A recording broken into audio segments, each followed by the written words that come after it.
All right, this video is all about the treatment of pubic symphysis pain and symphysis pubis dysfunction.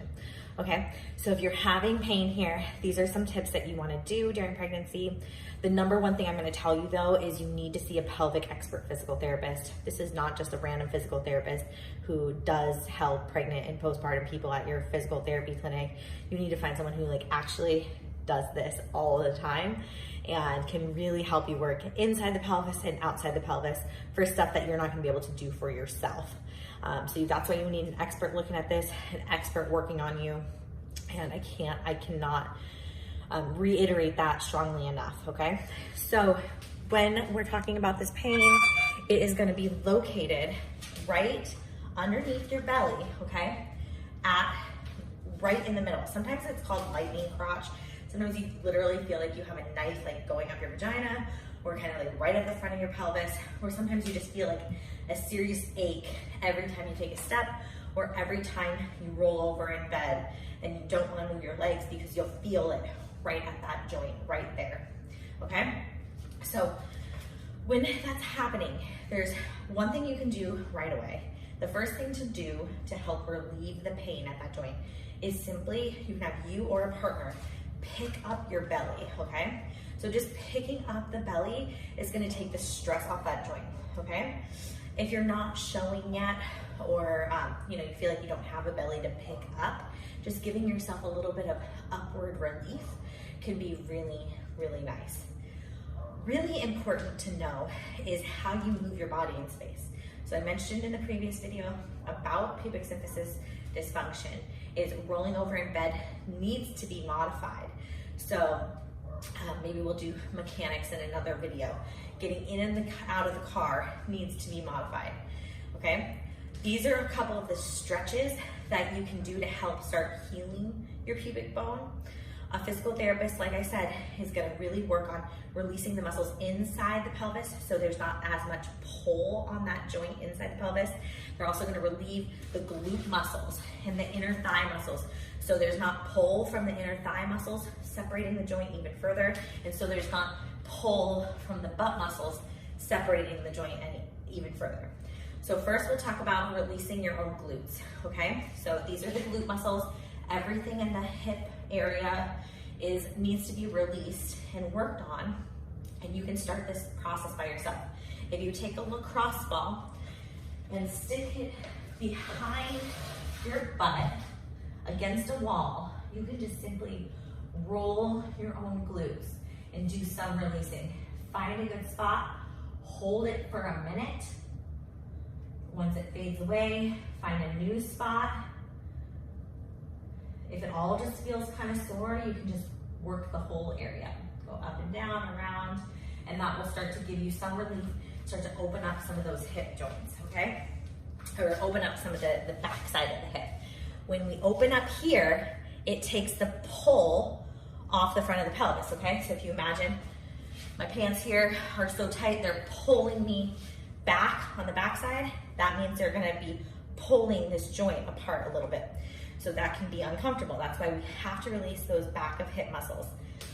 One stretch that if your pubic bone is not too irritated, we don't wanna cause pain with this stretch, but one stretch that you can do for that back side of the hip muscles is a piriformis stretch.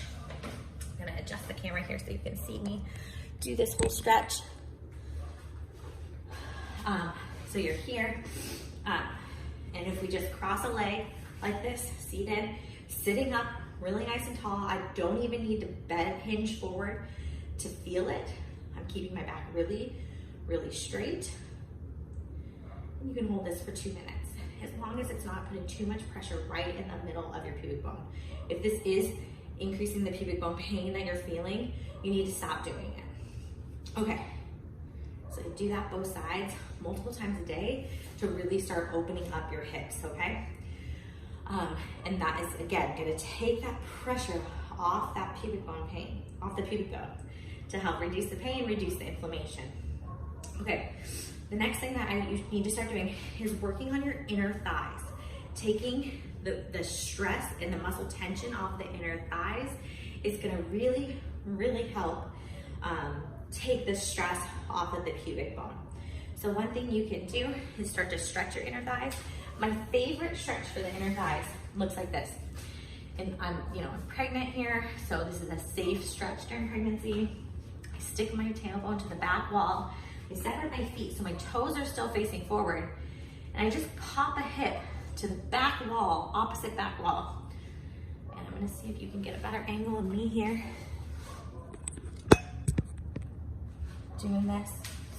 So we're here, my feet are separated, and you just pop a hip to the outside back wall. You can see my, I don't know if you can see, but you just do that on this side. So when I pop a hip to the right back wall, I feel it on my left inner thigh. I feel some through my glute too. My glutes are really sore. And switch sides, holding 1 to 2 minutes. So you should feel this all the way up to like inner thigh down to knee. You can feel it. You might feel it in the back of the calves as well. This is again gonna help take pressure off the pubic bone. So this is a great stretch to get that inner thigh release. And then when you're working with a therapist, they will help guide you on releasing you and tips. Now, some people often ask about a belt, and I'm gonna address that right now. So belting when you have pubic bone pain is good. However, if there are activities that you can do without the belt that are totally pain-free, you wanna be without the belt when you're totally pain-free. You don't wanna use the belt necessarily like preventatively. If you're feeling good, don't use the belt. If you're having pain right at the pubic symphysis, use the belt. This is the one time that you want to be using the belt during pregnancy. I don't necessarily believe in belly belts if you're pain-free or not having like debilitating dysfunction, because if that's the case, we want to train the muscles to do that to help support the pelvis. But if you're having this sharp pubic bone pain, it is important to get a belt. There's a couple different types of belts. There's the Sorolla belt. I like that a lot for during pregnancy to help only for pubic bone pain. To really help secure and brace the pubic bone. Now, usually you're not wearing this belt when you're sitting. It's really gonna be only for like standing and walking, which can be tricky. So you might have to like take it on and off a ton throughout the day.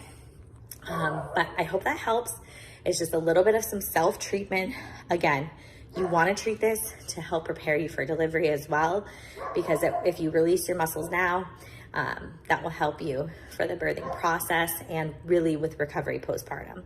So I know there's so many horror stories about not being able to walk after birth, or having to have not crutches, having to have a walker.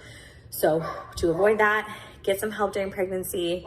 You are so worth it, and your body will just benefit tenfold. All right, take care, guys.